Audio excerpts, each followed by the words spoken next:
Hey, good afternoon and welcome back to my bait cave. Hope all you guys are doing well and staying cool. It's a real scorcher today down here in southeast Texas. A lot of humidity too. You know, it's really the humidity that makes it feel bad. Yesterday we had some really good downpours, some really good thunderstorms. And then with everything being wet and the sun's out in full blast today. So you know how that feels, you know, the humidity, it just takes your wind away. But anyway, I got it really, it's doing okay in here with the fans blowing and everything. So what I want to do today was put eyes on those swim baits I made in the last video a couple of days ago. They've been hanging for about 48 hours now, and I think they're ready for some eyes. Let me show you what I've been talking about. After they come out of the mold, I just leave the sprue on them. I think that's what they call that piece up there. I just leave that on there and run a little clip through them. This is a little paper clip. And then I hang them just like this. And at 24 to 48 hours, and that gives them time to cure, all the chemical reactions done, and now it's just like plastic, you know. Really cool. All right, so all of those swim baits they got a 1/4 inch eye socket, which is 1/4 inch or 6 millimeter. 6 millimeter eyes fit just fine in them, and it's easier for me to find 6 millimeter than 1/4 inch. So let me show you what I'm talking about.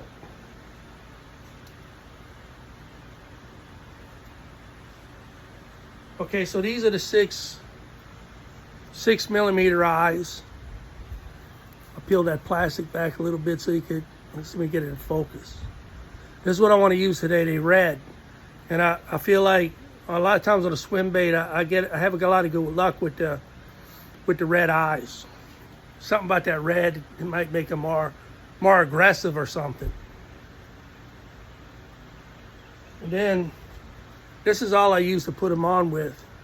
Okay, so those eyes are self-adhesive, but that adhesive won't stay. It'll last for about 10 minutes in the bag of bait, and they'll all be falling off. So this is what all the other bait makers that I talk to say they use. This Loctite. It's ultra. What it is gel, and it gives it a little bit more control when you put it on. Regular super glue would work, but even the thickest you find will still run everywhere. This stuff will stay right where you put it. And then the only thing that irritates me is I got to use a lot of ventilation. I can't sit in my living room like everybody else, watch TV and put eyes on stuff, because I need ventilation. If you read the MSDS for super glue, it says like 1 in every 85 million people could possibly be allergic to the fumes. And guess me, right? I'm allergic. If I don't use this in a ventilated area, I get asthma symptoms really, really bad, except I don't have asthma. You know, it's like I have the symptoms of it, so none of the asthma medicines work. So I got to use this in well-ventilated areas. It really sucks too, because I built a lot of little wooden model planes, you know, balsa wood models. I don't know if you've seen them around my shop before or not. And that's the easiest way to put those together is with super glue. The liquid type, it works instantly, but I can't do it. So I can sit outside and do it, or in my garage, but it's still an issue with the fumes. All right, so one more thing before we get started, I want to show you is, see, this is a lot of times, like this is what I was wound up with after making those. Now, there's two things I could do with this. So I could pick out which one I'd like to make another bag of, another run, and this would probably be enough, you know, and I could do that. Or I could blend these together and make a whole new color. That's the fun part of making your own lures. If y'all get into it and you ever decide, don't ever throw this away. It's good for a lot of stuff. I got jugs of it. I keep it in these like any kind of big plastic jug I can get that has a screw top. That's what I usually keep it in. So try to keep it from absorbing as much moisture as possible. So I'm gonna go ahead and get started, and I'll bring you guys around to the workbench. All right, so this is probably the best angle I can get on a table. But the first thing you got to do is like this part right here. You can pull it like that, which was a lot of people do to save some time, and see it comes out a little rough like that. So what I prefer to do, takes a little bit more time, but I use these little scissors. They're pretty sharp. They're made for sewing. Got them at Walmart. I like to cut it to give it a little bit more blunt. That's a good place for if you're gonna put this on a swim bait hook. That's a perfect platform to screw screw your little worm thread into. And then like I said, let's see, all of these, this one, the slate bait, the shatter bait, these both accommodate up to a 6/0 hook. And then the prey baits, they'll accommodate up to a 4/0 hook. So same thing with these. I like to cut it off flat because it really threads in nicely.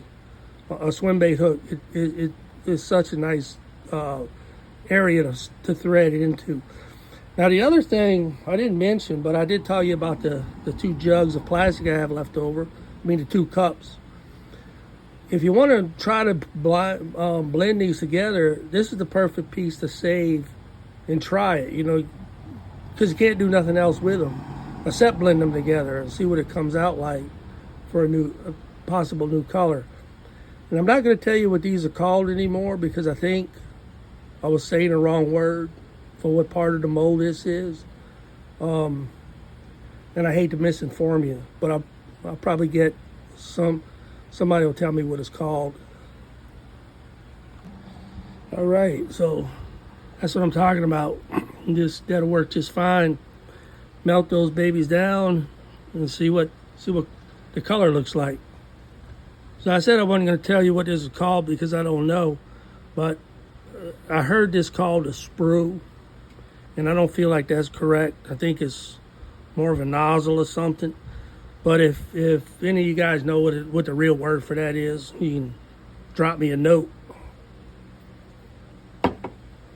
Then of course I'm gonna be using a super glue, and then sometimes I can pick them up with this, and sometimes it's easier just to use this. It all depends on how easy they want to come off this cardboard and act right for me. So let me get started.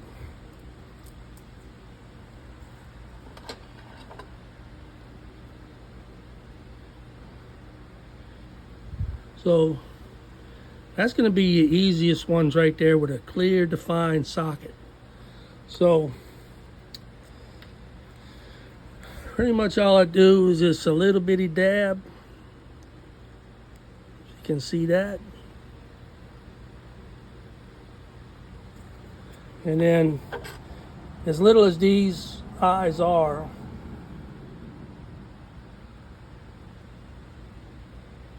sometimes I just like to balance them on the tip of my X-Acto knife and set it down in there. Just like that. Simple. But it looks good, don't it?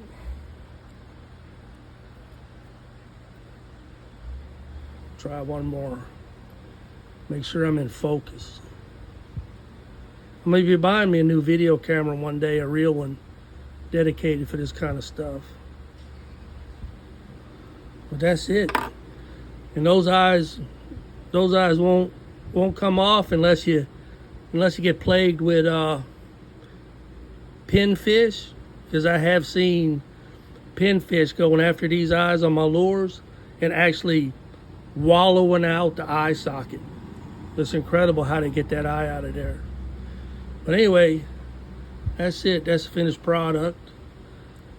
And I'll do a couple more of the other ones, but I don't want to bore you with the whole, put all the eyes on, so I'm gonna be turning the camera off. But anyway, what I was gonna also mention to you is that could be, I'm not positive, but that could be a good saltwater color, because this is these babies right here. Remember, I made them with that 262, so they tough.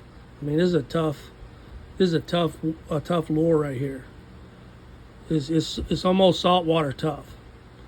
So if you think the color's good for saltwater, give me a shout, and I'll bring them down to the coast with me next time I go. So that was the slave bait. That was the prey bait with the eye socket, and this is a slave bait. See, it's got more of a socket on there. It more looks like a whip wad. Matter of fact, I tried to fit a 8mm eye in these before, and it's just a little too big. And I don't know if they even make 7, so I went back to 6 again. But this is going to be the same thing. It's a little dot, because you know when the eye goes on there, that's going to flatten out.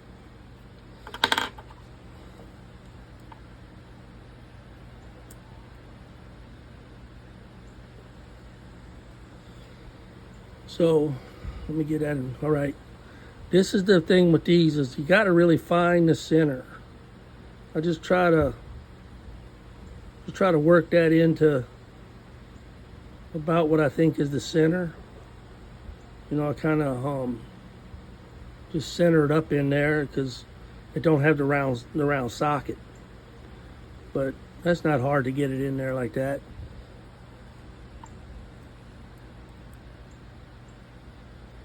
And then same thing on the other side.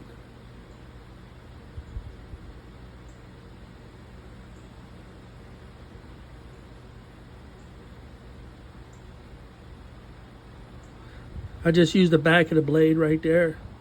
I don't tap it that hard, and I don't want it to scratch the eye up. I like the eyes to stay real shiny. So sometimes you can use the bottom of this too also and tap it down. But that's it.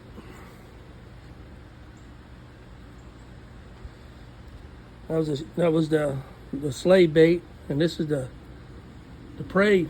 I mean the shatter. Let me get it straight. The shatter bait has the same type of eye socket, and it's actually the same exact size.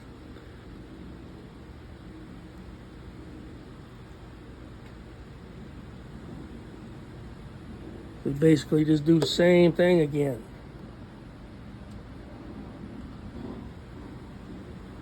It's about the least fun thing to do in bait making, is when it's time to put all the eyes on. And this little small amount isn't too bad, but when you got to do 100 of them, it gets a little old. It's just time to put on the music, put your earbuds in, or crank your little boom box up. Because like I said, I can't sit in the living room and watch TV. If I could, I'd just put a ball game on or something, you know. There we go. Shatterbait.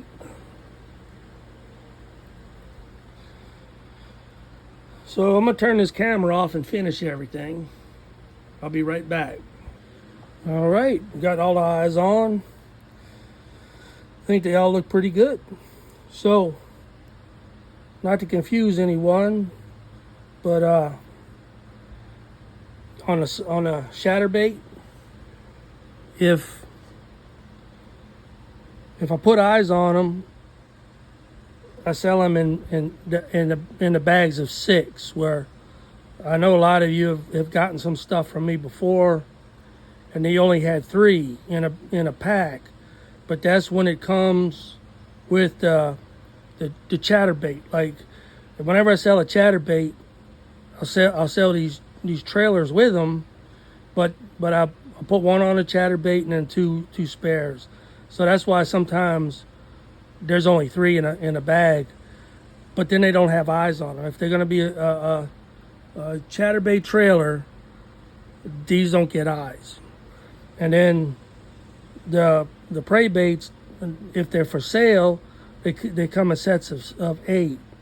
And if they're just giveaway or they like for this is my personal use right here. So I'm just I'll make 2 bags of 4 because I'm just trying them out. I'm just trying this new color out and see how it goes. And then same with the sleigh baits. Sometimes if they anytime I sell them, they come in a set of 6. But if I'm just giving them away or they've made for testing a color or diameter of plastic or whatnot, sometimes I'll just do bags of 3s. So that's why if you a lot of you guys have gotten stuff from me before, and it seems like I'm not consistent. But everything for sale, just to keep my PayPal easy to follow. Everything for sale. I only sell things for $5 to $2.50. That's it. I don't have any other prices. So like a set of 6 of these would be $5, or a chatterbait with three trailers would be $5. That just keeps all my stuff rolling along really simple. Okay, well that's going to be it for this video. I hope you guys found it interesting. Like I said, a lot of times when I'm this experiment with colors, I usually don't record it, but I'm trying something new here. Maybe I'll be able to create more content for this channel if I start recording more stuff. It's all dependent on the interest, you know. If I don't want to bore anybody, I don't want to be boring, but again, my whole purpose of doing this is trying to teach you guys and help you learn how to do things while I'm still learning. As I learn something, I like to share it with you guys. And again, I want to thank everybody for watching. I really appreciate it, and I really love all the comments. I appreciate that too. And like I always say at the end of my videos, don't forget to go fishing. Step outside of your rat race you're living in right now. Go put your boat in the water or find a riverbank and throw some hooks in, wear the line, get the kids out there. School's starting. Around here in my neighborhood, I think it's next week. So you're limited on time to get out there with the youngins.